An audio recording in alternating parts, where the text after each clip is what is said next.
Think you only have to have a down payment to buy a home in the Greater Dayton area? Think again. In this video, I'm going to break down not only the things that you're aware of, like appraisals, inspections, and movers, but some hidden costs that you're not aware of. I hope this video helps you out with your next home buying process. And if you're living in the Greater Dayton area, this is going to help you out, especially if you're looking to move from Kettering to Oakwood, Centerville to Vandalia, anywhere in this greater area. If this is your first time on my channel, my name is David Moyer. I'm with Keller Williams Advisors in Dayton, Ohio. I've been a licensed real estate agent for well over 20 years, and I'm here to help guide you along the way every single step. If this is your first time here, make sure you like and subscribe. I have new videos every single week, and one is bound to help you out and probably save you an awful lot of money as well. So thanks for joining. Let's dive into it. So let's start off with mortgage and down payment. Now, a lot of people think they know everything there is to know about a down payment they need based off of mortgage. And the conventional wisdom is, especially if you've asked your parents or your grandparents, your aunts, your uncles, is that you want to have 20% down when you're buying a home. And that's true, but there's a caveat. If you put down 20%, you're going to avoid PMI, which is a little bit of extra insurance that protects the lender in the event you default.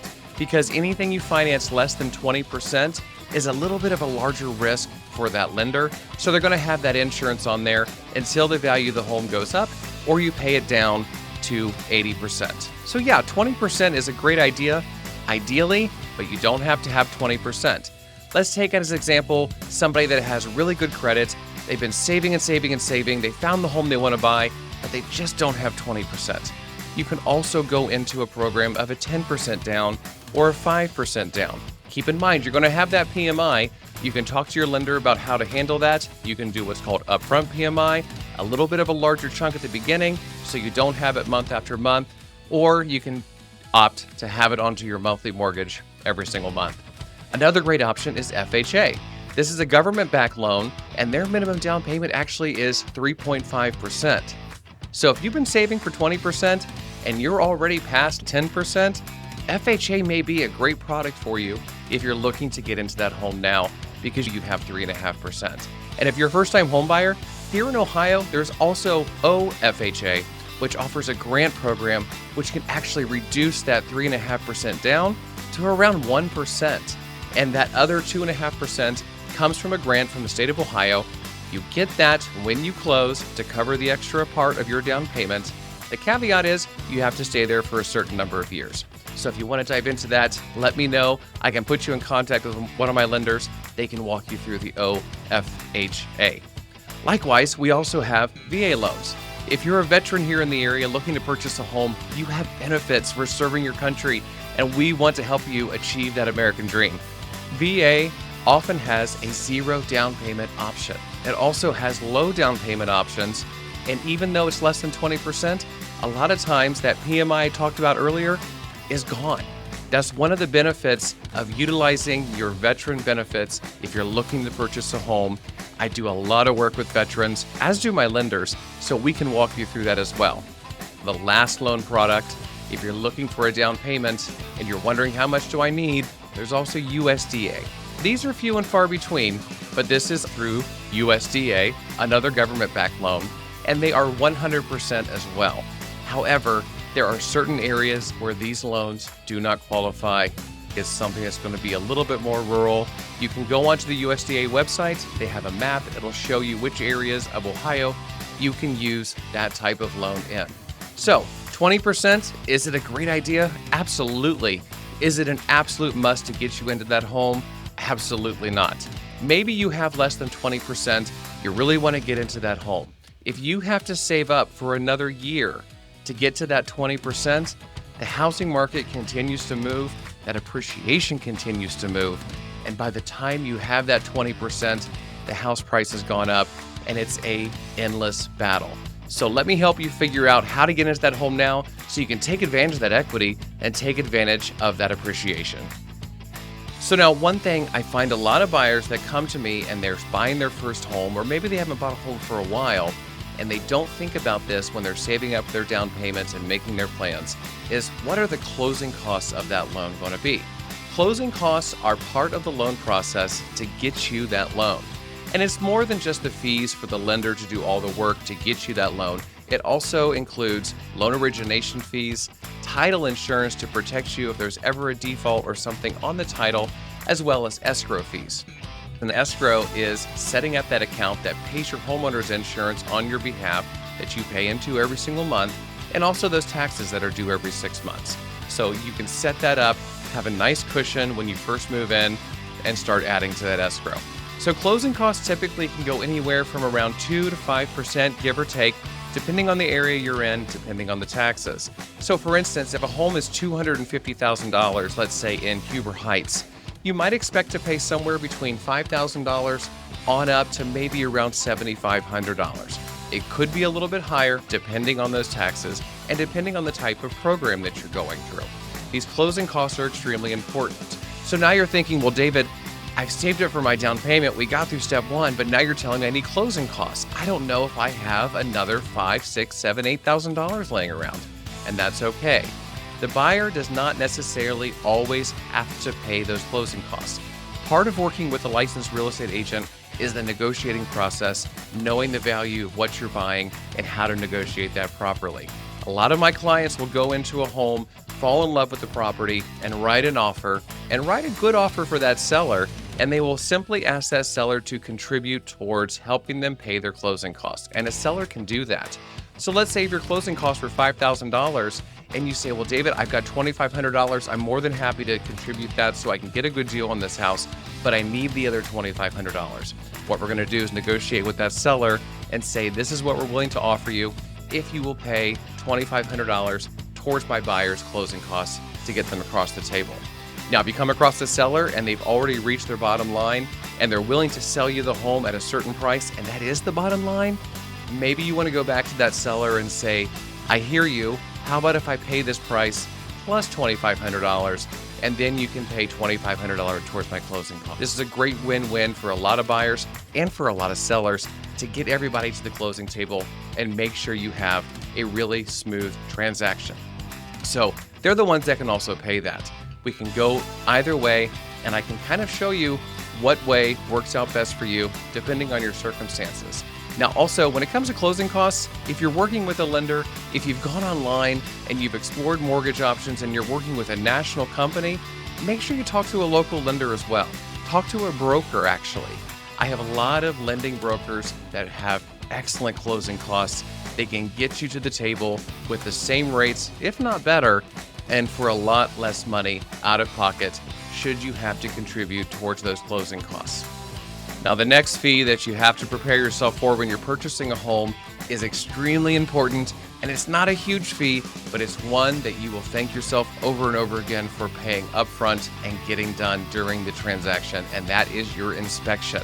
So when you go under contract for a property, usually within the first 7 to 10, maybe even 14 days, you're going to work with me, and I'm going to help you get a whole house inspector out to the property to overlook the home from top to bottom, roof to foundation. They're going to go over everything in general and see if they come across anything that could be a concern. Maybe it's just a maintenance issue, or maybe it's a habitability issue. And if they do find something, they may recommend getting another licensed engineer or contractor out there. But a typical whole house inspector, especially the ones that I work with here in the Greater Dayton area, they can run anywhere from around $450 up to $650 and more. And that depends on the size of the home. So obviously an inspector that's inspecting a 1,500 square foot home is going to have a price for that home. But if you're purchasing a home that's maybe 4,500 square feet, obviously that inspection fee is going to be a little bit higher because that inspector is going to be spending more time at the property. Now, some things you also want to consider on top of that inspection fee that you may want to do is have a radon test done, and that's going to test for radon gas here in the state of Ohio. That's a typical add-on of around $50 to $100 to $150, but it's well worth it because if the radon levels are high, that could be a $1,200 fix. And if you find it in advance, we can probably negotiate with the seller, hopefully, to get that taken care of prior to you moving in, or at least get a check cut to a radon company so they can install it once you become the new homeowner. You also want to check for termites. Termites are everywhere in Ohio. I always tell my clients, you either have a home with termites you know about or a home with termites you don't know about. So you want to make sure that you get that termite inspection done as well. and that is usually about a $50 to $75 fee on top of your whole house inspection. Pro tip, by the way, if you're a veteran and you're using your VA loan and you're using one of my whole house inspectors, they will typically waive the fee for that termite inspection because the VA requires that as part of your loan, and they like to offer you that service as a thank you for your service. So something else you want to consider there, the termite inspection as well. You can also look at sewer inspections, especially if you're buying in an old neighborhood. So let's say in Oakwood or Kettering, and maybe the sewer line's been there since the 50s, the 40s, and in some cases the 1920s, and has never been replaced. You want to get that inspected. That can be several $100s to run a camera through there, but doing that can save you thousands and thousands of dollars.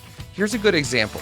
Now, this wasn't a client of mine, but I do know somebody that was buying a home in Oakwood, and they went through and they decided, I'm going to do a whole house inspection, and they found out that there were foundation issues in that property. And those foundation issues, once they were verified by a structural engineer, cost about $10,000 to repair. So the $450, $500 they spent up front to have that inspection saved them $10,000 down the road because they were able to negotiate with the seller, and it was a habitability issue, and the seller took care of it. So don't skip on those inspections. Plan ahead, budget for the inspections. It'll save you a lot of time and a lot of money. Now, once you get through that inspection process, there's one more fee that you're going to work out with your lender, and that's the appraisal. What is the appraisal? The appraisal is a third-party company that the lender is going to hire. They go through a third party, so they don't have any connection with that appraiser whatsoever. And that appraiser is going to go out and do an extremely detailed, comprehensive report on that house to demonstrate the value of the property. And their goal, according to the lender, is just to verify that the home is worth the contract price. And 9 times out of 10, you buy a home for $250,000, that appraisal comes back for $250,000, even if that home is worth a little bit more. I do see it on some occasions where they come back a lot higher than what has been negotiated, and that's a win for my buyers for sure. But you're going to pay on average anywhere from $400 to $500, maybe even close to $600, depending on the size of the property, for that appraisal, and your lender will walk you through how that's paid, whether it's paid up front or if it's put onto the closing costs at the end of the process. But that appraiser is going to make sure that you are getting the home at the value, and the value is supported when you go to that closing table. So you may ask, okay, what if I spend this money and that appraisal actually comes back lower than what my contract price is? What do I do then? There are certain areas in Dayton where we've seen appraisal gaps pretty consistently in the past. We don't see them quite as much anymore, and that appraisal gap is something that's negotiated up front, where a buyer tells a seller in advance, I am willing to pay you this. If for some reason that appraisal falls short, I will pay X number of dollars over the appraised amount to still get to the closing table. And maybe that completes the entire gap. If it's a low appraisal, maybe it doesn't, but you negotiate that up front if you fear that that's going to be an issue, and this is the home that you really want to get into, especially if you were in multiple offers when you bought that property. So that is how you handle that. Now for me also, what do I do if I'm working with the seller and my buyer comes through there with their agent, their appraiser comes through, and I get that call? I'll tell you, it's only been about 2 times in 20 years. But if I get that call and they say, David, this is underappraised by XYZ, I get a copy of the report. I analyze the report, and I see, was there something the appraiser missed? Was there a simple typo? Is it something that I feel is blatantly wrong? A lot of times the appraisers are spot on, but there is the occasion where an appraiser maybe has gone a little bit rogue or overlooked a comparable home that they should have included on their report. When that happens, I can work with the lender to say, this is what the appraiser overlooked. Can you have them do a reconsideration of value? Now, does an appraiser have to do a reconsideration of value? Absolutely not. But will they? A lot of times they will. So work with the realtor, whether you're on the sale side or the buy side, that if you come across an appraisal issue, they're going to fight for you because you paid for that appraisal. And if the appraisal comes in low and nothing is done and the deal falls apart because of it, you have to pay for that appraiser again on your next property. So plan ahead. Now, one of the last things we're going to touch on here is the obvious. What happens after closing? You move. You have a truck that's moving all of your stuff to your brand new home. You want to budget for movers. And there is a difference between buying a home that needs a little bit of furniture or a lot of furniture, depending where you're coming from, whether you're renting a moving truck, one of those U-Hauls, heading down Interstate 75 or 675, or if you're actually working with a professional moving company that's going to move for you, sometimes even do your packing. Let me tell you, the last time that I moved, I actually had the moving company come in and do my packing and boxing and everything, and it was worth every single penny. I can tell you more about that in another video, but I highly recommend that. Takes the stress out of it 100%. So you want to budget for those movers, but you also want to budget for certain things like utility setup. Maybe there's a cleaning fee or something that you want to budget in there as well. Majority of your sellers are going to do a good clean as they move out. And a lot of sellers that I see here in the Greater Dayton area actually will have professionals come in without anybody having to ask and do a deep clean of the property once they move out. And that's always a really nice, courteous thing to have happen when you go to the closing table. There's also temporary housing. Maybe you bought a property, but you had to move out of where you're living at, and those sellers can't move out until a certain date. You may have a couple of weeks that you have everything in storage and you need temporary housing. So as a general rule of thumb, if you are making a move like this, I always say add in about $1,000 to $2,000 into your budget that you have as a cushion should you need it. Maybe you're thinking, I'm going to rent a U-Haul, but then when the time comes, you're overwhelmed with work, vacation, everything else, the average stresses of life, and you're like, I'm going to call somebody. And you call a local professional moving company, and they come out. You're not going to be surprised by the cost. You already had that saved up, and you can use it. And here's the thing, if you don't use it, that money is also going to come in handy once you move in. If you want to paint, if you want to change out some flooring, if you want to change some lighting, now you've got the budget built in there. So save for your movers, and that will help you at the end of the day. So at the end of the day, buying a home in the Greater Dayton area is exciting, but being prepared is powerful.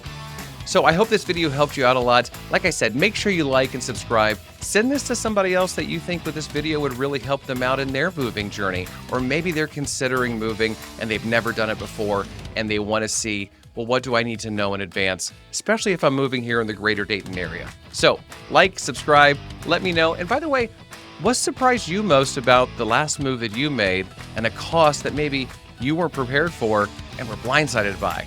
I want to hear about it. Thanks for watching.